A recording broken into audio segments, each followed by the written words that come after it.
National star Nani ప్రస్తుతం వరుస సినిమాలతో బిజీగా ఉన్నాడు. దసరా తర్వాత నాని శ్రీకాంత్ వదిల కాంబోలో వస్తున్న చిత్రం ది పారడైస్. ఈ సినిమాపై అభిమానులు భారీ అంచనాలను పెట్టుకున్నారు. ఎస్ఎల్వి సినిమాస్ బ్యానర్ పై సుధాకర్ చేరుకుని నిర్మిస్తున్న ఈ సినిమా ప్రస్తుతం శరవేగంగా షూటింగ్ జరుపుకుంటోంది. ఇప్పటికే ఈ చిత్రం నుంచి రిలీజ్ అయిన పోస్టర్స్, ఫస్ట్ గ్లింప్స్ ప్రేక్షకులను విశేషంగా ఆకట్టుకోవడంతో పాటు అమాంతం అంచనాలను పెంచేసింది. నాని తన సినిమాలకు ఎలా హైప్ తీసుకురావాలో బాగా తెలుసు. సినిమా షూటింగ్ నేపథ్యంలో ఉండగానే అందులో నుంచి బాగా ఎలివేట్ అంశాలను ప్రేక్షకులకు కొద్దిగా చూపిస్తూ ఉంటాడు. ఇప్పటి వరకు పక్కింటి కుర్రాడిగా అలరించిన నాని ప్రస్తుతం మాస్ హీరోగా మారడానికి ట్రై చేస్తున్నాడు. దానికోసమే ఊర మాస్ కథనాలను ఎంచుకొని అందుకు తగ్గట్టు మేకవర్ తో అదరగొడుతున్నాడు. ఇక పారడైస్ కోసం నాని జడల్ గా మారాడు.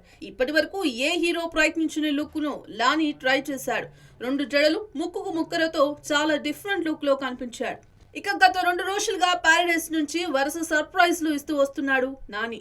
మొన్నటికి మొన్న జడల్ పాత్రను పరిచయం చేయడంతో పాటు తన లుక్ ను రివీల్ చేశాడు. ఇక ఇప్పుడు స్పార్క్ ఆఫ్ ది పారడైస్ అని ఒక యాక్షన్ సీక్వెన్స్ మేకింగ్ వీడియోను ప్రేక్షకులతో పంచుకున్నారు. ఈ వీడియోలో శ్రీకాంత్ వదిల హీరో ఇంట్రొడక్షన్ గురించి ఎలివేషన్ ఇవ్వడం, ఇంకో పక్క నాని అందుకు తగ్గట్లుగా చూపించడం అదిరిపోయింది. ఇక జైలు సీక్వెన్స్ లో రౌడీలను జడలతో చితకొట్టి సీన్ నెక్స్ట్ లెవెల్ అని తెలుస్తోంది.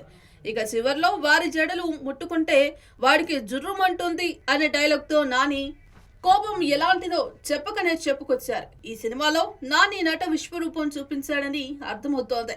ప్రస్తుతం ఈ వీడియో సోషల్ మీడియాలో వైరల్ గా మారింది. మరి ఈ సినిమాతో నాని ఎలాంటి విషయాన్ని అందుకుంటుందో చూడాలి మరి.